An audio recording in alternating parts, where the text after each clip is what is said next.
আসসালামু আলাইকুম ভিউয়ার্স, আশা করছি সবাই ভালো আছেন। আজ দেখাবো উত্তরবঙ্গের বিখ্যাত প্যালকা রান্না। এই প্যালকা রান্নার জন্য আমরা যা যা উপকরণ নিয়েছি সব আমাদের বাগানের। প্রথমে নিয়েছি সজনে পাতা, তারপর নিয়েছি কাঁচামরিচ, এরপরে আস্তে আস্তে নিয়েছি আমরা কচু শাকের পাতা, পুঁই শাক, পাট শাকের পাতা। এইসব উপকরণ দিয়ে তৈরি হবে আজকে প্যালকা রান্না। তারপরে কাটাকাটি বাছাবাছির জন্য কিছুটা সময় যাবে, রসুন ছিলে রাখা হচ্ছে। এর মাঝখান থেকে আমরা একটু গ্রামীণ পরিবেশে ঘুরে আসব।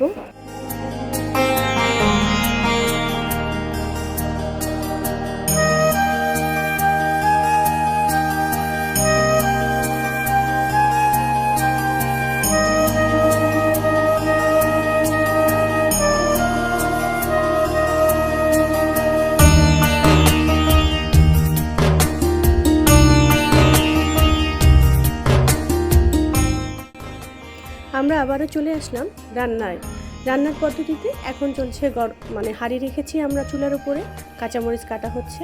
পানি যখন ফুটে উঠবে তখন দিয়ে দিচ্ছি পরিমাণ মতো লবণ, খাবার সোডা, কাঁচামরিচ। এগুলোর সাথে আস্তে আস্তে দিয়ে দেব আমাদের বাকি শাকের যে উপকরণ, পুঁই শাক, পাট শাক এবং কচু শাকের পাতা। এই তিনটি উপকরণ সিদ্ধ হতে হতে আস্তে আস্তে আমরা দিয়ে দেব সজনে পাতা কেটে ধুয়ে রাখা। সেই পাতাগুলো দেখতে পাচ্ছেন কিভাবে সিদ্ধ হয়েছে। এখন দিচ্ছি সজনে পাতা, ভালো করে ধুয়ে তারপর সজনে পাতা দেওয়া হচ্ছে। পুরো রান্নাটা হচ্ছে খড়ির চুলায়। দেখতে পাচ্ছেন কতটুকু নরম হয়ে গেছে। এটা আমাদের 15 মিনিটের মতো লেগেছে। 15 মিনিট পরে আমরা আদা রসুন বাটা দিচ্ছি। আদা বাটা 2.5 চামচ, রসুন বাটা 2 চামচ। এই ফ্লেভারটাই খাবারে আনবে অন্যরকম এক স্বাদ। গরম ভাতের সাথে এই প্যালকা খেতে অনেক ভালো লাগে। সবশেষে চুলা থেকে নামিয়ে ডাল ঘুটনি দিয়ে ভালো করে ঘুটিয়ে নিলে হয়ে যাবে আজকের প্যালকা। গরম ভাতের সাথে আলু ভর্তা এবং প্যালকা, সেই সাথে ছোট মাছের চচ্চড়ি, অসাধারণ এক স্বাদ। ধন্যবাদ সবাইকে।